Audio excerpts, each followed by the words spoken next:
work on it now to try and inspire people to see the beauty. The time is now. You can move past the trauma and see new life. You have advantages in life and you pay it forward, you help other people to the best of your ability. Keep pushing and keep going. You'll get there.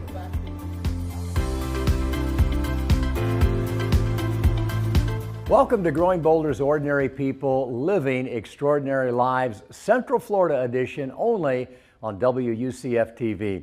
We're here to highlight the lives of men and women here in Orlando, across Central Florida, and all around the great state of Florida. We're sharing their stories because the passion, the purpose, the significance that they find in their daily lives is attainable for all of us. We just have to believe that more is possible, and that's what this program is all about. I'm Mark Middleton, joined today by a team that includes award-winning journalist Bill Schaefer, Cecily Wilson, and George Diaz. We'll hear from all, but first let's start with Cecily, who has a story about one woman's journey through a darkness we may all face in our lives, the loss of a loved one. Thank you, Mark. I guess it's one thing that everyone can agree on. Life almost never goes as planned. We all experience things that we don't expect and suddenly and forever change our lives. It happened to me when I had a stroke on TV while anchoring a newscast, and it happened to an Orlando woman named Erica Cotton, who suffered through the heartbreaking death of her life partner. So this is my little tribute garden. My little phrase is that I may have lost, but I'm growing a family.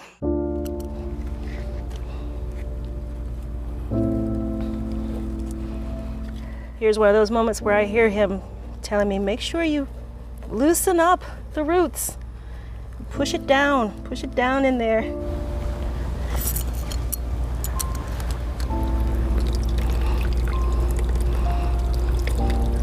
All of those layers just made a really neat cake. A delicious cake, a complex cake. Erica Cotton isn't talking about the ingredients of a savory, delicious dessert. She's talking about the love of her life, Renaud Layer, who lost his life to cancer. He was diagnosed with a rare form of pancreatic cancer called ampullary carcinoma. But it spread quickly until the day she felt Renaud's life start to fade. But I mostly held him and squeezed his arms, wrapped my body around him, and I begged him again and again, don't leave me. Don't leave me. Please. We have so much more to do.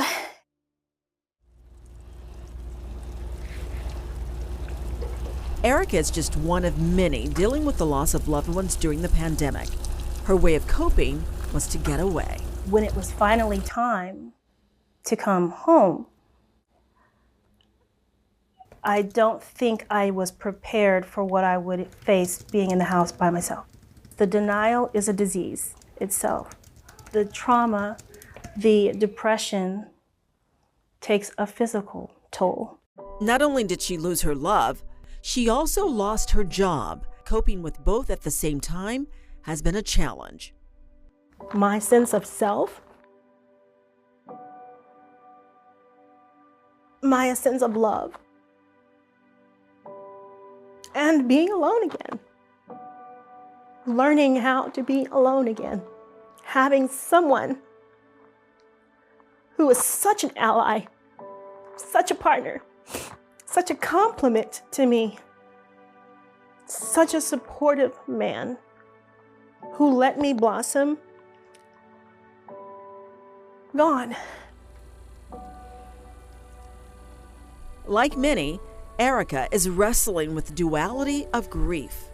There is a side of me, as many professional women, we have to put that face on and we have to show up, especially now, because we're all reinventing our lives, our careers. So she began to focus not on death, but on the life the two had together. It's how Renaud left her with yet another layer of inspiration. Many of the last conversations we had were about how he was going to get out there in 2020 and make his garden. That garden has become her tribute to his memory.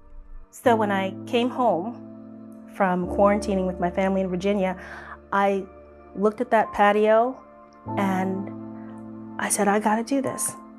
I gotta do this. And the tribute garden really is, it's for Renaud, but it's also for my grandmother, who I also lost this year. And so I have collected an assortment of beautiful flowers on a butterfly chair with Renaud's gardening shoes underneath the chair and a prayer stool, so he's always there watching me work. Plant seeds. Whatever those seeds may be for you, understand that you have to create a new future. Have those seeds in your pocket and be ready to water and nourish them in hopes that you can move past the trauma and see new life. Learning how to move forward in life after losing a spouse is something so many people go through. And it's been a struggle for Erica. But those coping skills that she learned do help. But most of all, just knowing that her partner would want her to be truly happy again, that can be the best motivation of all. Well, as we all know, Central Florida is a wonderful place to live. I've been proud to call it my adopted home for nearly 4 decades. With a rich cultural and art scene, wonderful places to dine and shop, and of course, some of the world's most popular tourist attractions, there is always something new to do or see. You know, one of our area's most unique features is the abundance of water. Did you know there are more than 100 lakes in the city of Orlando alone? In fact, Lake Eola, the City Beautiful's signature natural attraction, is actually a sinkhole that's up to 80 feet deep in parts. Growing Boulder has interviewed more active 90 and 100-year-olds than nearly every media company in the world. We call them our rock stars of aging, and I'd like to introduce you to just a few right now. May Laborde always wanted to become an actress, and at the age of 93, she finally got an agent and worked regularly in TV and commercials until shortly before her death at the age of 102. Harry Bernstein got his first book published at the age of 96 and then had 2 more published before he died at 101. Harry told us that his 90s were the greatest decade of his life, saying, quote, "The older I get, the more alive I become." Nola Och was 96 and had 15 great-grandchildren when she became the oldest college graduate ever. She went on to get her master's at the age of 98 before taking a job as a graduate teaching assistant, which she held until shortly before passing away at the age of 103. And finally, this is Julia Hurricane Hawkins, who never competed in a single running race until she was 100. This is Julia at 103 in the National Senior Games, running against youngsters in their 90s and setting a new world record for women over 100 in the 100-meter dash. Our rock stars of aging teach us that it's passion and purpose that not only add years to your life, but quality of life to those years. If you're talking about passion and purpose, well, we need to talk about George and Cheryl Camper. George is a Miami-based lifestyle photographer who not only works throughout the state of Florida, but all over the world. And when the pandemic hit, his work, like that of so many, ground to a halt, but not his creativity. Oh my God, look at that. Flipping through the pages of George Camper's portfolio is a look at the state-of-the-art of commercial photography. Wow. Oh, look at that. That's almost eerie. A look at how his work has elevated brands around the world. But when the pandemic hit, Camper's shoots were canceled or postponed, and one of the world's greatest commercial photographers was stuck at home, looking for a way to express his creativity. Bubble Boy is here. And it didn't take long to find it.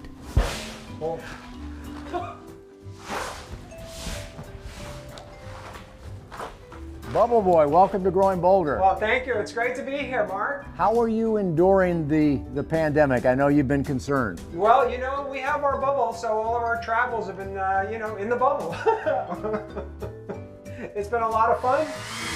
The fun began when George remembered that he just happened to have a 6-foot clear plastic bubble sitting in a closet. I had purchased the bubble for a fashion shoot that I wanted to do in the future. I didn't have an actual specific thing in mind, but as you go through life, as a photographer, you say, well, that's kind of interesting. One day I'm going to use that. And the pandemic hit, and everybody on the news kept saying, and the bubble, and about the bubble, and this bubble, and that bubble. And I thought, I was like, I got a bubble.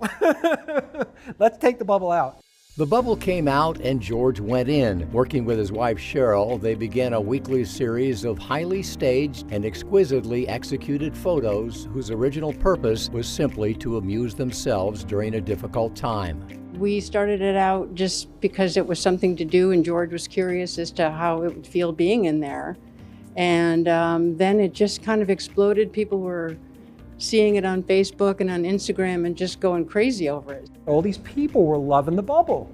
So we just kept going, and it one thing led to the next. And of course, it was relatively easy to find material because every other day on the news, something else was happening. So we were able to, sort of capitalize on that. For months, they shot only in and around their house. George shooting the photos from inside the bubble by remote control, and Cheryl helping with art direction and posing when necessary. When the beach reopened, they celebrated with a beach bubble and eventually hit the streets to produce the critically acclaimed Banksy bubble. Growing Boulder put the campers on the cover of our magazine. They've been interviewed by media around the world, and their Bubble Boy series honored with numerous awards. One day, the series will be just another page in an impressive body of work. Until then, it's been a great way to smile through tough times. There are certain challenges that we all face, and if you challenge them with optimism instead of pessimism, you're definitely going to get through much brighter.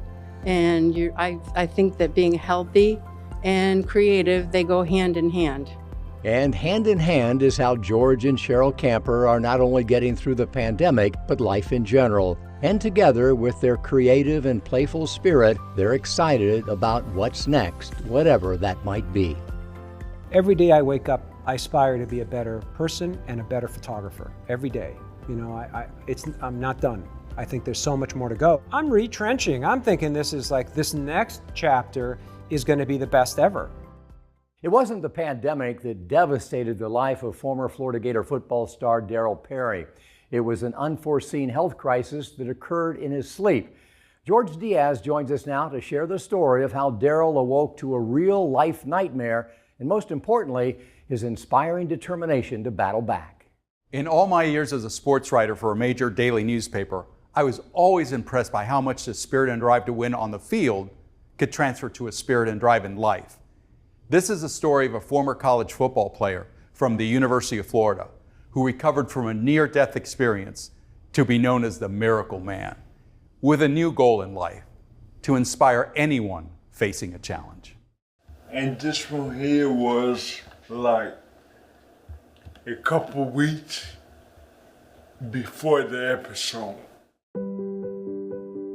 The first thing you notice about Darryl Perry is his halting speech. His cadence is slower than yours or mine. The second thing you notice about Darryl Perry is his laughter. It is loud and joyful. It is the proud and defiant soundtrack of a man who came back from the dead. I had always wanted to be a motivational speaker.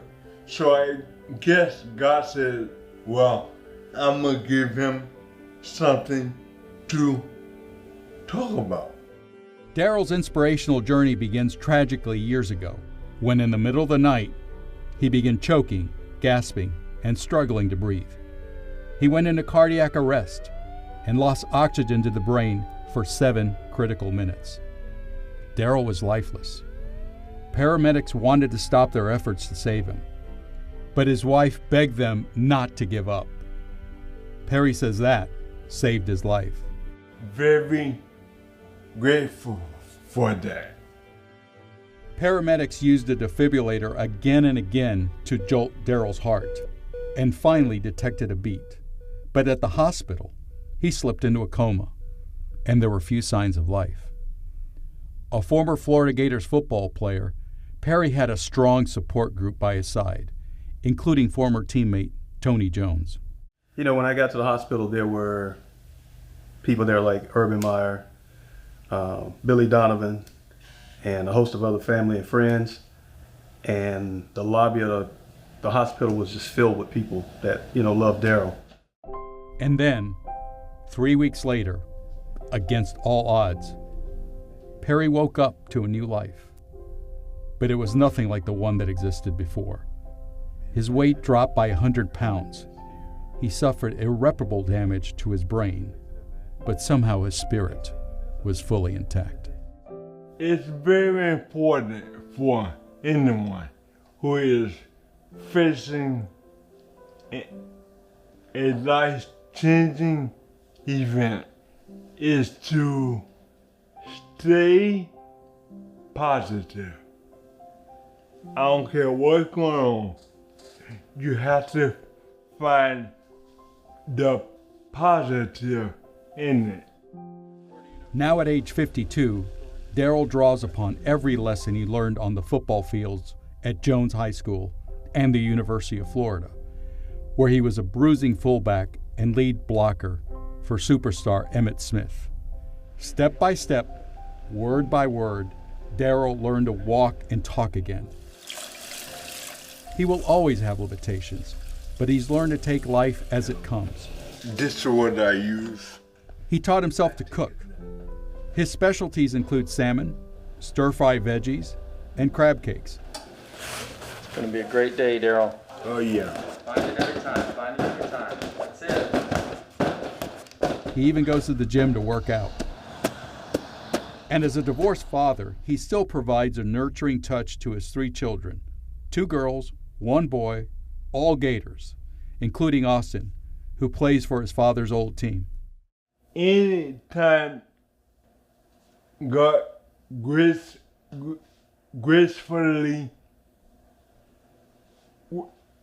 wake me up, I say, okay, God. Or so, you mean I got to get in the game again today? God will say, yep. So I'm ready to get in. There you go. Looking good, looking good. His ultimate game plan is to reach out to counsel others as a motivational speaker. Stay strong. He has quite the story to tell. His message is quick and to the point. Never quit on anything. Find your faith and go with it. There you go. Good job. And to those who doubt his ability to make the ultimate comeback, You say, I can't do it. I say, I can do it. His friends still call Perry the Miracle Man. Despite his condition, he is grateful to be alive, determined to be an example, and hopeful of providing inspiration to motivate and empower the lives of others.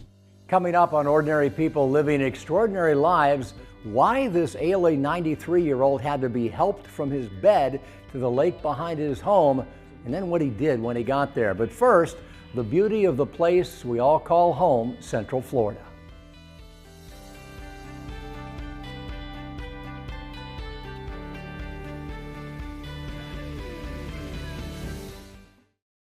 Welcome back to Growing Boulder's Ordinary People Living Extraordinary Lives, Central Florida edition, only right here on WUCF TV. You know, one of the best ways to really connect with life is by finding something you love. And if you can find a group of people who love it too, well, then you're set. That's the philosophy of life in one of the largest retirement communities anywhere, Central Florida's The Villages. John Komorowski wasn't sure what to think about moving there, but he joined the Lake Sumter Bicycle Club, which, by the way, has 1,000 members, and he's amazed by how much he loves living life on 2 wheels.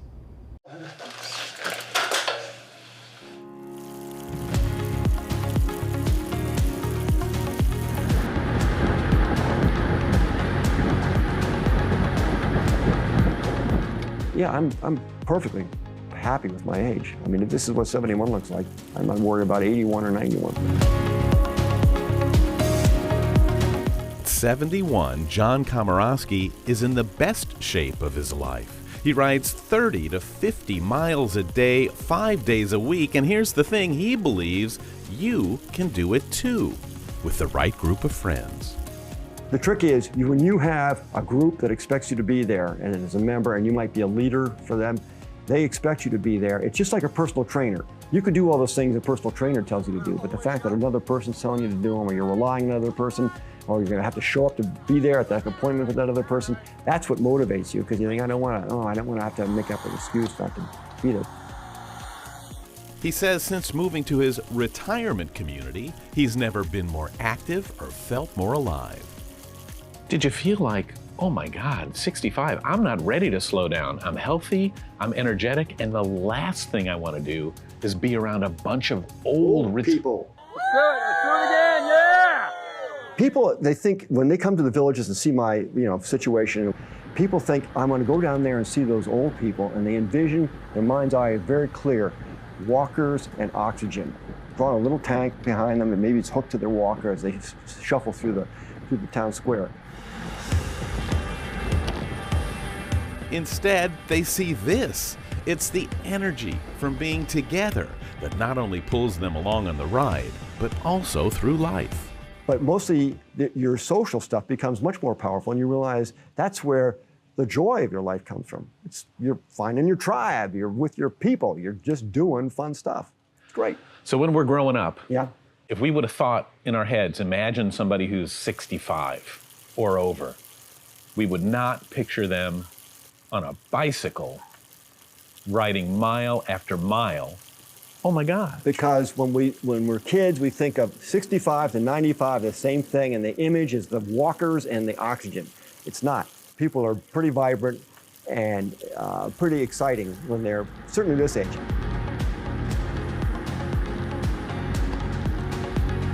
People frequently say, "You're 71?" And they think, "Yeah, I'm 71." It's like, here's the trick. I lost my hair when I was in my 20s, so that wasn't a thing. I'm not trying to look younger. I'm fine with my age. When people find out I'm 71, it's like, great. So see, I know I've got another 20, 30 years left. And he hopes to spend as many of those years as possible just like this. You are meditating, you are in your groove just with these people. It's like a flow, a physical flow. You're just sailing along with them. And the idea that it's hard to get up this hill a little bit, but then you don't really think about that because you're with everybody and you're getting pulled along by the peloton. It's almost a mystical kind of a meditative type state. I meditate twice a day in the traditional way where you sit quietly and do the mantra thing. But this is something where you're moving and you're just sailing and your thoughts are kind of just taken in the flow, and that's when I've said this before, but I'm smiling because it's so beautiful. And then sometimes smiling's not enough, and I'll just start laughing because it is so nice to be doing this with your friends in this beautiful area, getting great exercise, sailing along under your own power. It's really blissful. I used to hear these people, these older people, they'd say, "Oh yeah, life begins at 65. Our golden years, they're the best." And I would look at them like, are you out of your mind? How could you possibly believe that? You're old, you're decrepit, you're falling apart. You think things that are fun that nobody at our age would ever think is fun. Yeah, come on, how could you possibly believe that? They were right. It is, it's the best. This is cool.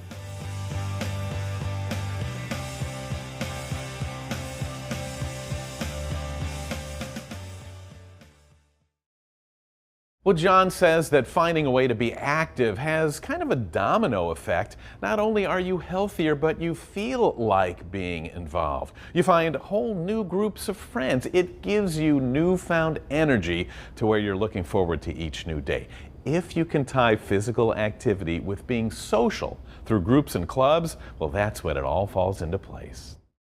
Well, of course, it is true that life is filled with many challenges. It's also true that it's passion and purpose that keep us moving forward in the face of those challenges. Neither your passion nor your purpose has to be something profound. The secret is simply to find something you enjoy doing and then find a way to keep doing it for as long as you can. Which brings us to the story of Banana George Blair, the Winter Haven barefoot water skiing icon who called us up one day and said, if you want to see something bold and inspiring, you better show up at the lake behind my house tomorrow. It's been a tough year for 93-year-old Banana George. He's been bedridden for months with pneumonia and struggles with constant pain and stiffness from 6 major back surgeries and a broken neck. And all he wants to do is barefoot water ski one more time. Even though I've had every one of his doctors and family members call me and tell me this is not a good idea, I just, I'm going to keep him as safe as I can, and we're going to take him out there, and this is what he lives to do. And so I'm trying to just help him do what he wants to do most. Well, of course I'm worried. I'm worried every time he goes out on the water. I can't stop him. Nobody can stop him, so. Believe me, I tried 10 years ago. He's still out there. George is helped into a special contraption and his feet lowered onto the water. He barefoots for a second, spins and tumbles. You sure you're okay, Georgie? I'm positive. All right. You're an animal, George. That's what we keep telling him. You are an animal. I had his feet on the water, but because he was so light, he didn't have enough control to hold himself this way. And when he started to spin, his wrists are so sensitive that as soon as he gets spun a little bit, it hurts so badly he has to let go. George is satisfied with the effort and says he plans on skiing a while longer. Forever! Before we leave, George wants us to see the sign in his kitchen that sums up his philosophy of life, even at 93. Do it. All of life is up and down. I think I don't wait for the next thing, but I make the next thing happen. I'm not growing older, I am growing bolder. How do you like that?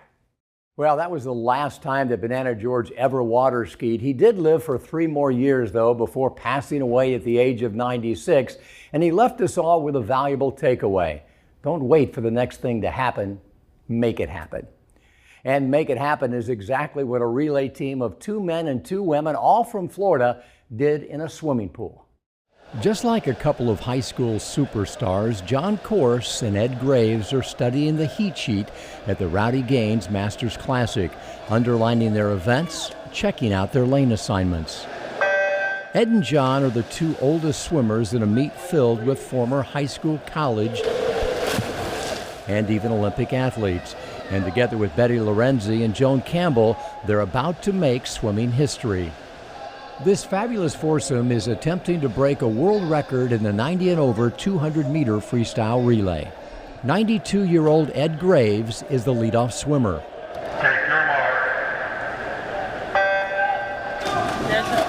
One by one, they swim their leg of the relay, and when 93-year-old anchorman John Corse touches home, the record is theirs. They don't just break the world record, they obliterate it by 15 seconds, stunning a guy who knows something about breaking world records. It's incredible, Mark. It just never ceases to amaze me that they can do things like this, You and I were just talking about we're going to be there 30 years, and I just can't even imagine, so it's proud. I had grandparents that never had this, they never exercised, and just to be able to have this, it just means a lot to me that they could be here at my meet, It really was pretty cool. All 4 are battling serious health issues, but refuse to let life put them on the sidelines, demonstrating that even at 90, ordinary people can live extraordinary lives. One thing that the global pandemic clearly showed was how closely we are all connected. As we move forward, we're now all looking for ways to give back. In Central Florida, the tourism and hospitality industries have been deeply impacted by the pandemic's economic fallout, and the citizens of our communities have stepped up to launch food drives and distributions. Another small way to make a big impact is simply to give blood. It's safe and it's always needed. A long-term study examined a variety of personality traits and concluded that only creativity has significant life-extending benefits. Those with above-average creativity actually had a significantly lower risk of Alzheimer's disease and a 12% decrease in mortality over an 18-year period. Now, the good news is that creativity is not a rare gift that only some possess. It's part of human nature, and it's something that we all have. Miami's Myra Lair is one of the art world's pioneering environmental activists. Her work was featured for most of 2020 in Orlando's Manello Museum. A self-described eco-feminist, her work celebrates both the beauty and the fragile nature of our planet. Now in her late 80s, Myra is more prolific than ever and literally playing with fire, igniting gunpowder on canvas. Myra's proud to be doing her best work ever and making a real difference, and she says she's no longer afraid to admit her age. I never used to tell my age. That's what's so funny. Now I tell everyone. Now it's a great banner I have, because people say, "Are you still working?" And I'm so proud, that I am, and I have a lot of energy, and I love to work. Florida is known for a lot of things, but did you know it's a great place for horses? We're the third largest equine state in the U.S., and that's great, but it also means there's a large number of horses who end up neglected or sometimes even abused. Well, thank goodness for the extraordinary people out there who look out for them and a whole lot more. So I'm going to go in here with Sage. It's a scene that happens over and over again every time a new horse arrives. So I'm going to approach and I'm going to ask her to let me touch her. So Diane Delano has to win their trust. I'm standing sideways to her instead of straight on. And then I try to be as natural as possible. She takes in horses that no one else will, like Sage, afraid, uncertain, and alone. Does that feel good? Still wild, still afraid of human interaction.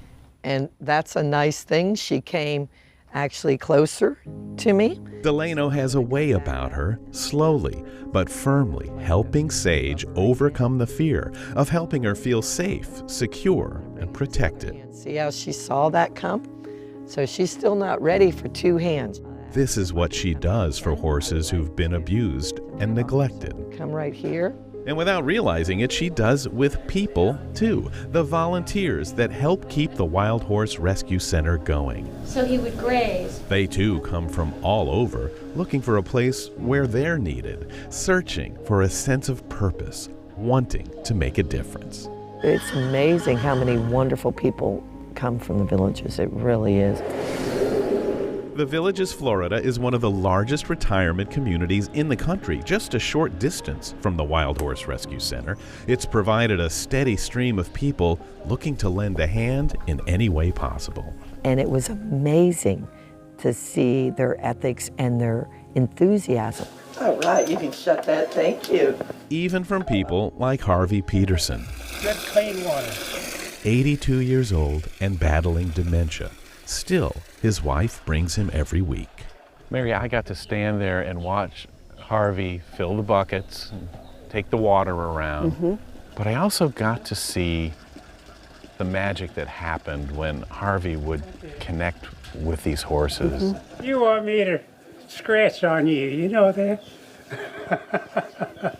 Oh, boy, he really likes that. Start rubbing their heads and how they loved being around him. What does this really do for him? What does this mean to him? Well, it makes life meaningful for both of them. And he comes home and he's happy. And it's just part of serving the dementia, just, keeps it intact and slows it down. And everybody needs to be needed.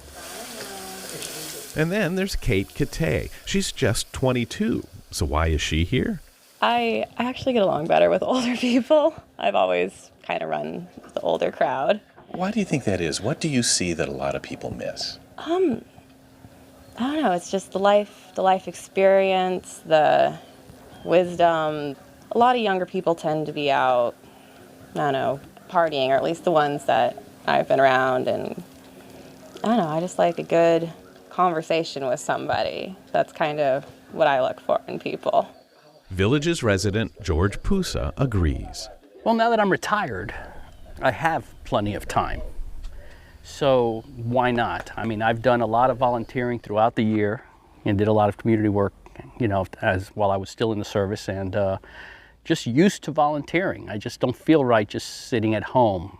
Get to hang out with these fine creatures and just enjoy it. Feel right there. Feel how rough that is. Just run that hand right there, okay? It's a message inspired by Delano herself and the incredible story of how she's fought the odds just to keep this center going. I've been fired 4 times because of my horses. I've been dumped because of my horses. I have had many people not believe that we could do this. You know, in 2007, I had cancer. Foreclosures were everywhere. I lost my job. So even when you have nothing, when you're down to like the last of stuff, you just keep on doing for the greater of good. What about all those nagging things in the back of your mind, all those millions of reasons why it won't I am work? Patty positive. I've always believed in the power of positive thought.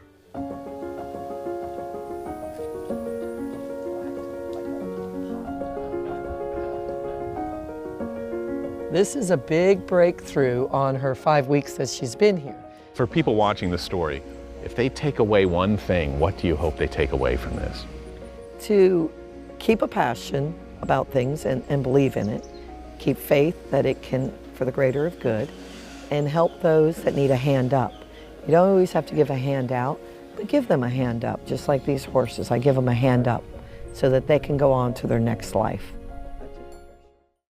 So, what's the takeaway from our Ordinary People Living Extraordinary Lives Central Florida edition? I think there's lots of them, but for me, number one is that there is a strong, powerful, intergenerational, diverse, and caring community of men and women right here in Central Florida. And we need to support one another because, in a very real sense, community is immunity. It's immunity from loneliness, depression, and cognitive decline. Strong social relationships actually improve our immune system. They lower our blood pressure, and they help us deal with the expected challenges of life as well as the unexpected, like a global pandemic. So reach out, connect, engage, and a great place to do all of that is at WUCF.org and growingboulder.com. And be sure to follow both of us on social media. Until next time, remember, ordinary can be extraordinary.